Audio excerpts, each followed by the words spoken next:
श्री गीता उपनिषदों का सार है। महाभारत युद्ध के समय रणभूमि में भगवान श्री कृष्ण ने अर्जुन को जो ज्ञान दिया था वह गीता में बताया गया है।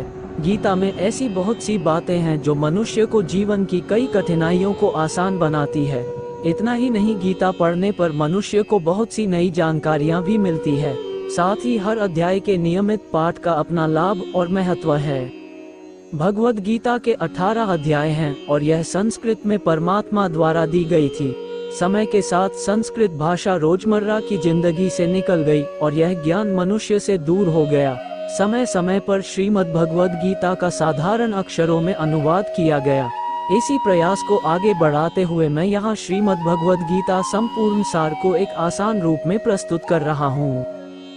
परमात्मा भगवद गीता में कहते हैं कि मैं ही सबकी शुरुआत हूँ।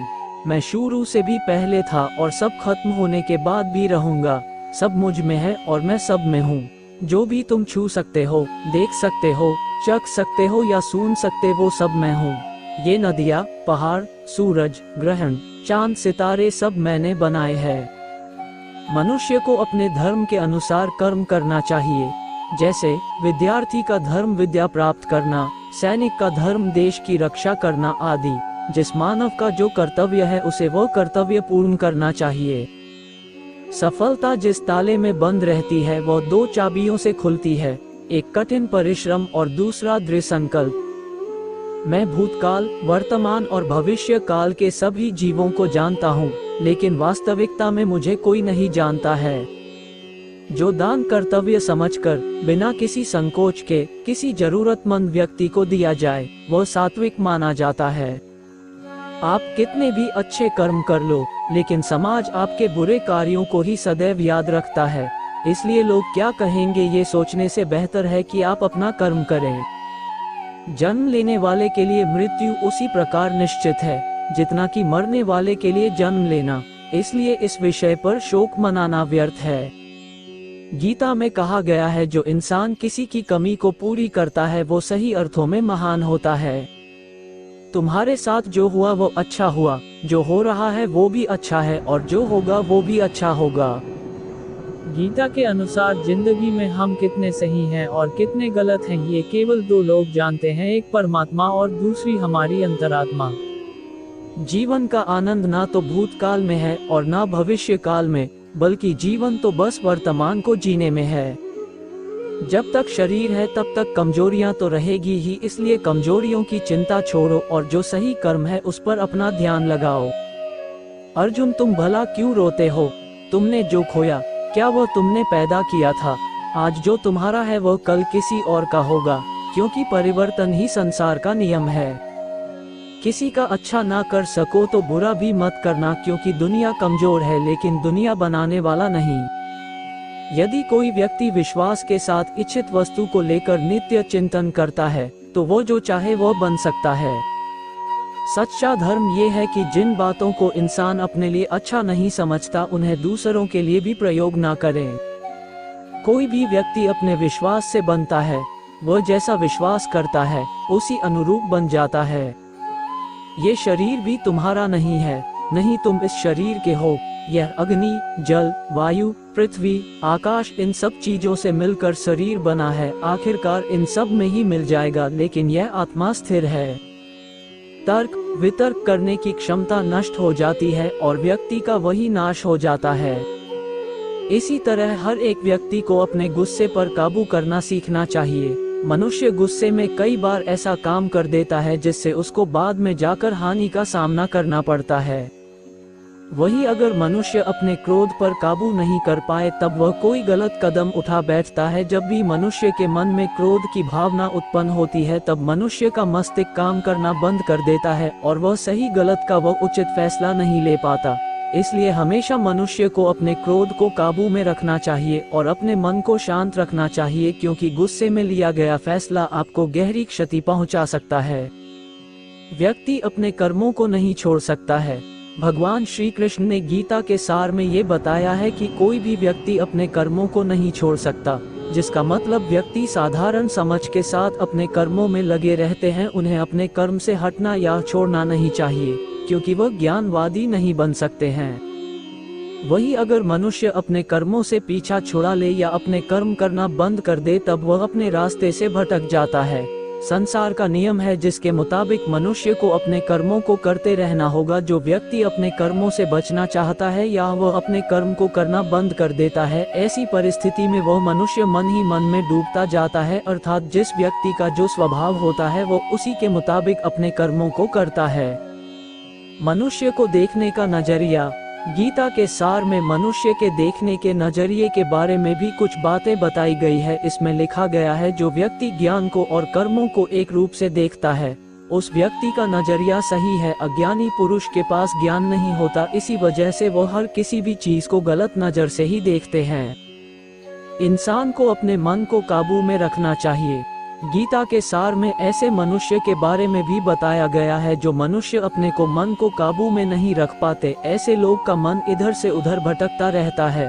ऐसे मनुष्य का मन उनके लिए शत्रु के समान काम करता है, क्योंकि मन व्यक्ति के मस्तिष्क पर बहुत गहरा प्रभाव डालता है। जब मनुष्य का मन स्थिर रहता है तो वो व्यक्ति भी सही तरीके से अपना काम करता है।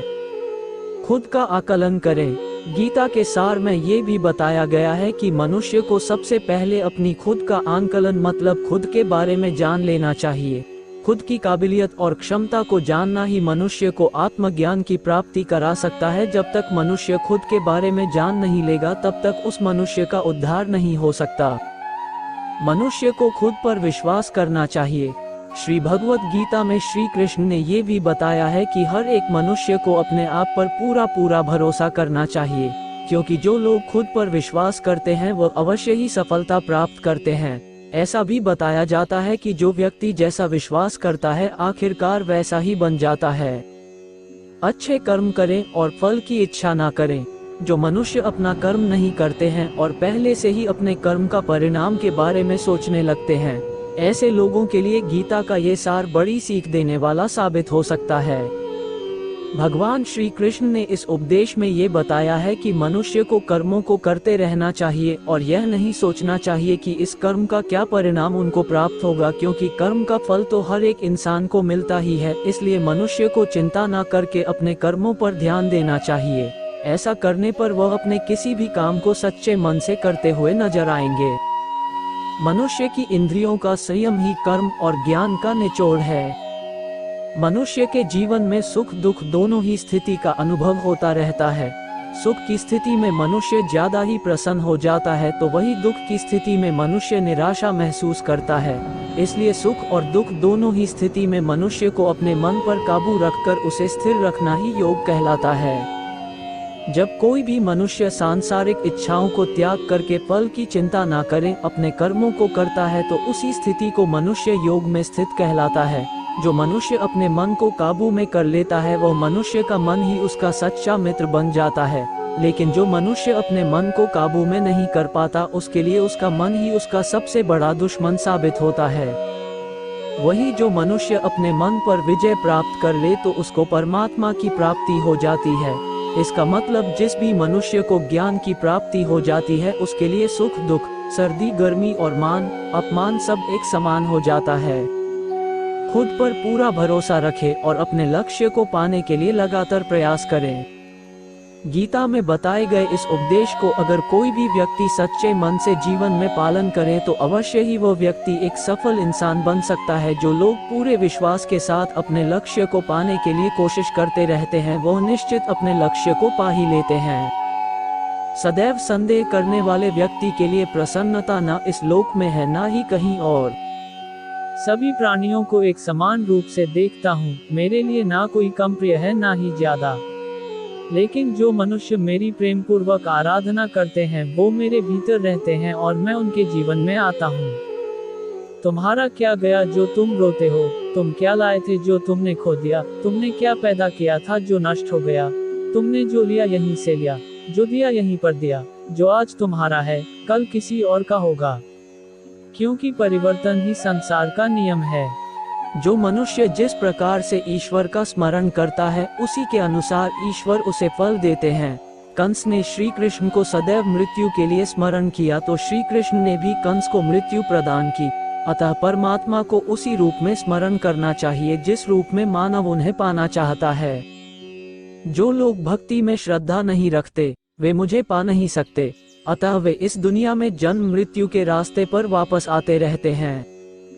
मैं धरती की मधुर सुगंध हूँ, मैं अग्नि की ऊष्मा हूँ, सभी जीवित प्राणियों का जीवन और सन्यासियों का आत्म संयम भी मैं ही हूँ। वो जो सभी इच्छाएं त्याग देता है और मैं और मेरा की लालसा और भावना से मुक्त हो जाता है, उसे शांति प्राप्त होती है। मेरे लिए ना कोई घृणित है ना प्रिय, किंतु जो व्यक्ति भक्ति के साथ मेरी पूजा करते हैं वो मेरे साथ हैं और मैं भी उनके साथ हूँ।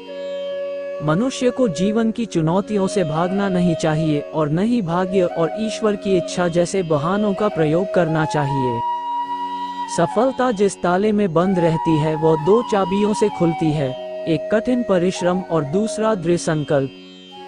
मैं भूतकाल, वर्तमान और भविष्य काल के सभी जीवों को जानता हूँ, लेकिन वास्तविकता में मुझे कोई नहीं जानता है।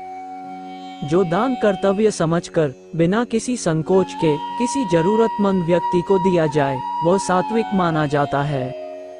आप कितने भी अच्छे कर्म कर लो, लेकिन समाज आपके बुरे कार्यों को ही सदैव याद रखता है, इसलिए लोग क्या कहेंगे ये सोचने से बेहतर है कि आप अपना कर्म करें। जन्म लेने वाले के लिए मृत्यु उसी प्रकार निश्चित है जितना कि मरने वाले के लिए जन्म लेना, इसलिए इस विषय पर शोक मनाना व्यर्थ है। गीता में कहा गया है, जो इंसान किसी की कमी को पूरी करता है वो सही अर्थों में महान होता है। तुम्हारे साथ जो हुआ वो अच्छा हुआ, जो हो रहा है वो भी अच्छा है और जो होगा वो भी अच्छा होगा। गीता के अनुसार जिंदगी में हम कितने सही हैं और कितने गलत हैं ये केवल दो लोग जानते हैं, एक परमात्मा और दूसरी हमारी अंतरात्मा। जीवन का आनंद ना तो भूतकाल में है और ना भविष्य काल में, बल्कि जीवन तो बस वर्तमान को जीने में है। जब तक शरीर है तब तक कमजोरियां तो रहेगी ही, इसलिए कमजोरियों की चिंता छोड़ो और जो सही कर्म है उस पर अपना ध्यान लगाओ। अर्जुन, तुम भला क्यों रोते हो? तुमने जो खोया क्या वह तुमने पैदा किया था? आज जो तुम्हारा है वह कल किसी और का होगा, क्योंकि परिवर्तन ही संसार का नियम है। किसी का अच्छा ना कर सको तो बुरा भी मत करना, क्योंकि दुनिया कमजोर है लेकिन दुनिया बनाने वाला नहीं। यदि कोई व्यक्ति विश्वास के साथ इच्छित वस्तु को लेकर नित्य चिंतन करता है तो वो जो चाहे वह बन सकता है। सच्चा धर्म ये है कि जिन बातों को इंसान अपने लिए अच्छा नहीं समझता उन्हें दूसरों के लिए भी प्रयोग ना करें। कोई भी व्यक्ति अपने विश्वास से बनता है, वह जैसा विश्वास करता है उसी अनुरूप बन जाता है। ये शरीर भी तुम्हारा नहीं है, नहीं तुम इस शरीर के हो। यह अग्नि, जल, वायु, पृथ्वी, आकाश इन सब चीजों से मिलकर शरीर बना है, आखिरकार इन सब में ही मिल जाएगा, लेकिन यह आत्मा स्थिर है। तर्क वितर्क करने की क्षमता नष्ट हो जाती है और व्यक्ति का वही नाश हो जाता है। इसी तरह हर एक व्यक्ति को अपने गुस्से पर काबू करना सीखना चाहिए। मनुष्य गुस्से में कई बार ऐसा काम कर देता है जिससे उसको बाद में जाकर हानि का सामना करना पड़ता है। वही अगर मनुष्य अपने क्रोध पर काबू नहीं कर पाए तब वह कोई गलत कदम उठा बैठता है। जब भी मनुष्य के मन में क्रोध की भावना उत्पन्न होती है तब मनुष्य का मस्तिष्क काम करना बंद कर देता है और वह सही गलत का वह उचित फैसला नहीं ले पाता।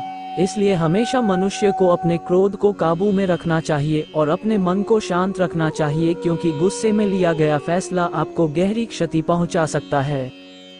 व्यक्ति अपने कर्मों को नहीं छोड़ सकता है। भगवान श्री कृष्ण ने गीता के सार में ये बताया है कि कोई भी व्यक्ति अपने कर्मों को नहीं छोड़ सकता, जिसका मतलब व्यक्ति साधारण समझ के साथ अपने कर्मों में लगे रहते हैं। उन्हें अपने कर्म से हटना या छोड़ना नहीं चाहिए, क्योंकि वह ज्ञानवादी नहीं बन सकते हैं। वही अगर मनुष्य अपने कर्मों से पीछा छुड़ा ले या अपने कर्म करना बंद कर दे तब वह अपने रास्ते से भटक जाता है। संसार का नियम है जिसके मुताबिक मनुष्य को अपने कर्मों को करते रहना होगा। जो व्यक्ति अपने कर्मों से बचना चाहता है या वह अपने कर्म को करना बंद कर देता है, ऐसी परिस्थिति में वह मनुष्य मन ही मन में डूबता जाता है, अर्थात जिस व्यक्ति का जो स्वभाव होता है वह उसी के मुताबिक अपने कर्मों को करता है। मनुष्य को देखने का नजरिया। गीता के सार में मनुष्य के देखने के नजरिए के बारे में भी कुछ बातें बताई गई है। इसमें लिखा गया है, जो व्यक्ति ज्ञान को और कर्मों को एक रूप से देखता है उस व्यक्ति का नजरिया सही है। अज्ञानी पुरुष के पास ज्ञान नहीं होता, इसी वजह से वो हर किसी भी चीज को गलत नजर से ही देखते हैं। इंसान को अपने मन को काबू में रखना चाहिए। गीता के सार में ऐसे मनुष्य के बारे में भी बताया गया है जो मनुष्य अपने को मन को काबू में नहीं रख पाते। ऐसे लोग का मन इधर से उधर भटकता रहता है।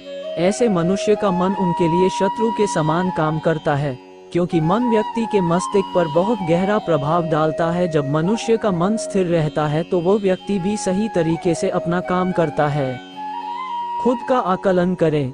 गीता के सार में ये भी बताया गया है कि मनुष्य को सबसे पहले अपनी खुद का आकलन मतलब खुद के बारे में जान लेना चाहिए। खुद की काबिलियत और क्षमता को जानना ही मनुष्य को आत्मज्ञान की प्राप्ति करा सकता है। जब तक मनुष्य खुद के बारे में जान नहीं लेगा तब तक उस मनुष्य का उद्धार नहीं हो सकता।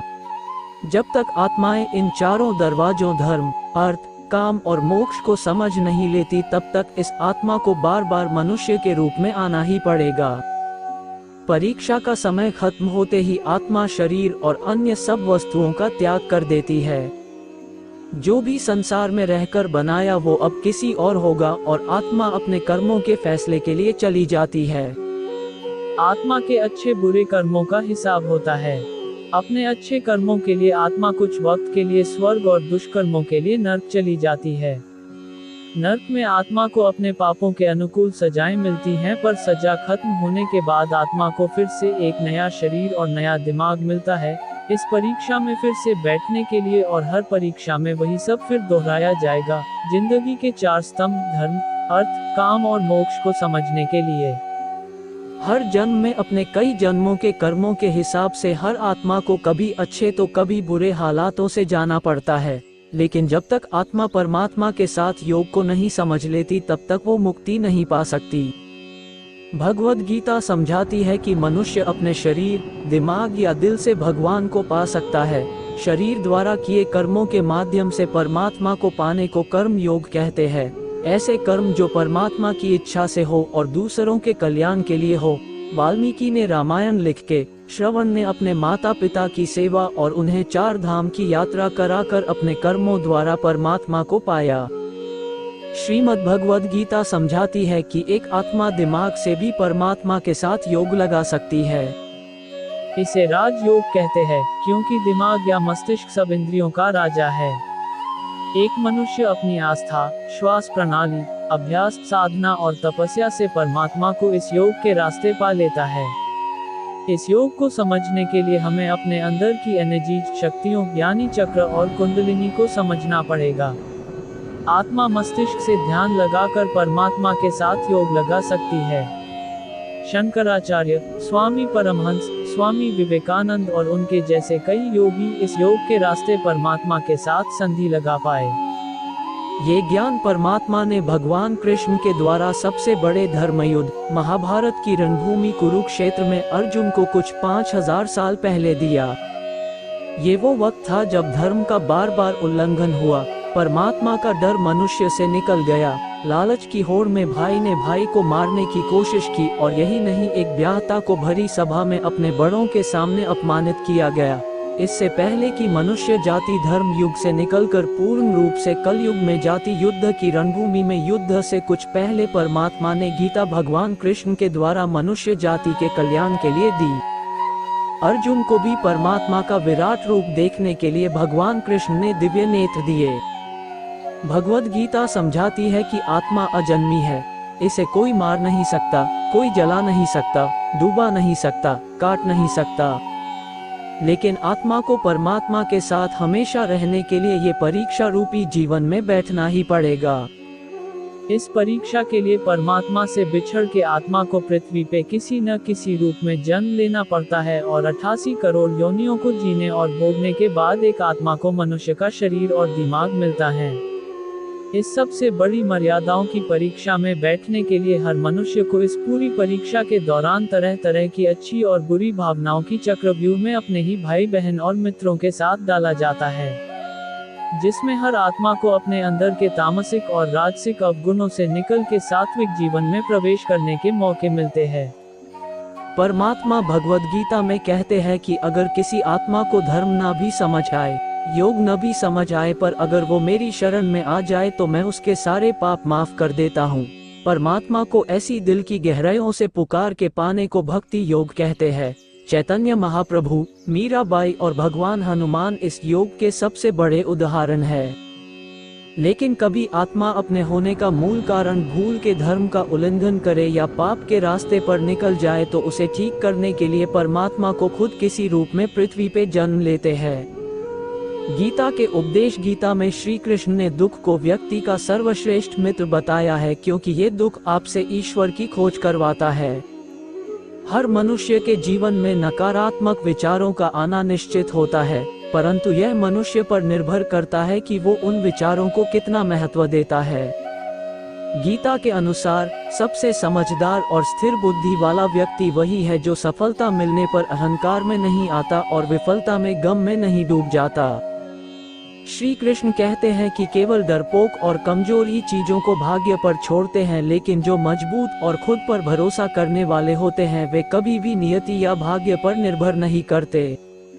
गीता के अनुसार सिर्फ दिखावे के लिए अच्छा मत बनो, वो परमात्मा आपको बाहर से नहीं बल्कि भीतर से भी जानता है।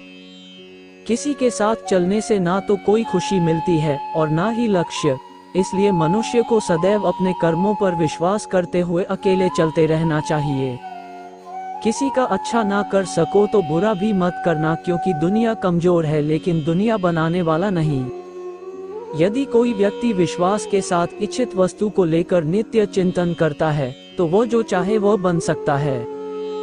सच्चा धर्म ये है कि जिन बातों को इंसान अपने लिए अच्छा नहीं समझता उन्हें दूसरों के लिए भी प्रयोग ना करें।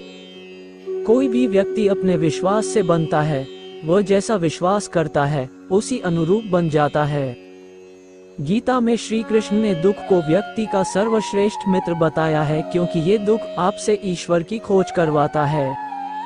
हर मनुष्य के जीवन में नकारात्मक विचारों का आना निश्चित होता है, परंतु यह मनुष्य पर निर्भर करता है कि वो उन विचारों को कितना महत्व देता है। गीता के अनुसार सबसे समझदार और स्थिर बुद्धि वाला व्यक्ति वही है जो सफलता मिलने पर अहंकार में नहीं आता और विफलता में गम में नहीं डूब जाता। श्री कृष्ण कहते हैं कि केवल डरपोक और कमजोर ही चीजों को भाग्य पर छोड़ते हैं, लेकिन जो मजबूत और खुद पर भरोसा करने वाले होते हैं वे कभी भी नियति या भाग्य पर निर्भर नहीं करते। गीता के अनुसार सिर्फ दिखावे के लिए अच्छा मत बनो, वो परमात्मा आपको बाहर से नहीं बल्कि भीतर से भी जानता है। किसी के साथ चलने से ना तो कोई खुशी मिलती है और ना ही लक्ष्य, इसलिए मनुष्य को सदैव अपने कर्मों पर विश्वास करते हुए अकेले चलते रहना चाहिए। मन अशांत है और उसे नियंत्रित करना कठिन है, लेकिन अभ्यास से इसे वश में किया जा सकता है। मेरे लिए समस्त प्राणी समान है, ना तो कोई मुझे अत्यधिक प्रिय है और ना ही कम, लेकिन जो मेरी भक्ति पूरे मन से करते हैं मैं सदैव आवश्यकता पड़ने पर उनके काम आता हूँ। मन की शांति से बढ़कर इस संसार में कोई भी संपत्ति नहीं है। जो मनुष्य फल की इच्छा का त्याग करके केवल कर्म पर ध्यान देता है वह अवश्य ही जीवन में सफल होता है। कोई भी इंसान जन्म से नहीं बल्कि अपने कर्मों से महान बनता है। अपना, पराया, छोटा, बड़ा इत्यादि को भूलकर यह जानो कि यह सब तुम्हारा है और तुम प्रति एक के हो।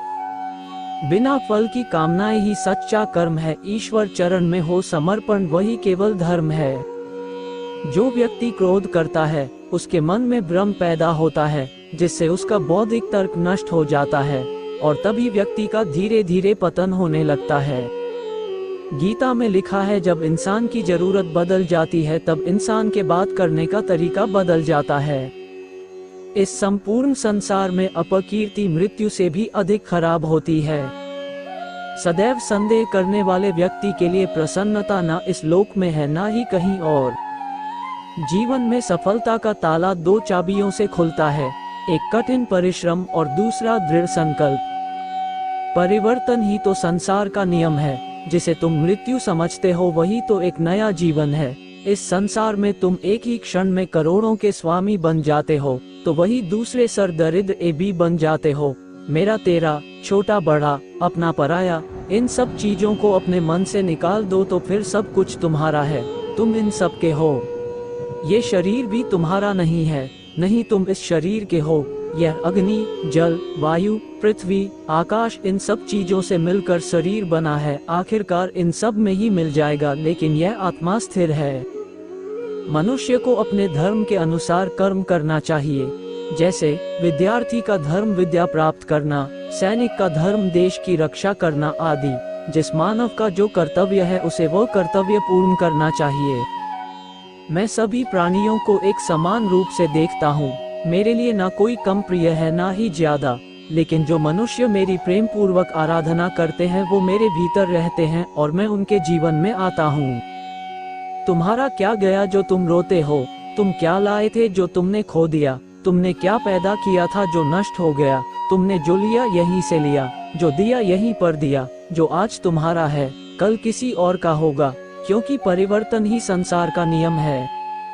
जो मनुष्य जिस प्रकार से ईश्वर का स्मरण करता है उसी के अनुसार ईश्वर उसे फल देते हैं।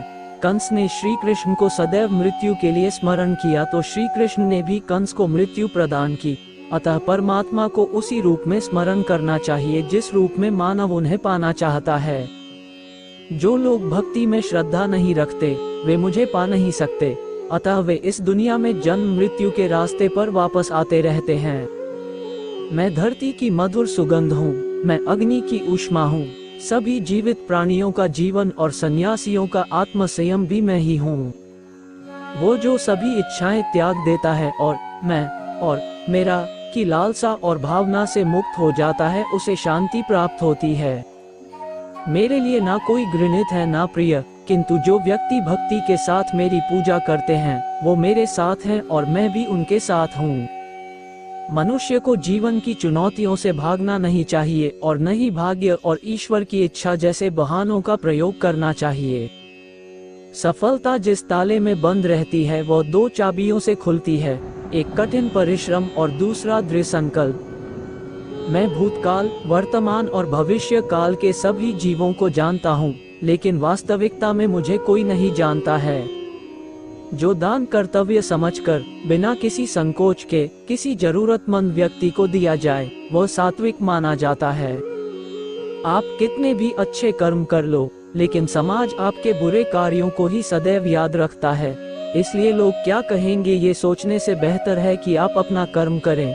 जन्म लेने वाले के लिए मृत्यु उसी प्रकार निश्चित है जितना कि मरने वाले के लिए जन्म लेना। इसलिए इस विषय पर शोक मनाना व्यर्थ है। गीता में कहा गया है जो इंसान किसी की कमी को पूरी करता है वो सही अर्थों में महान होता है।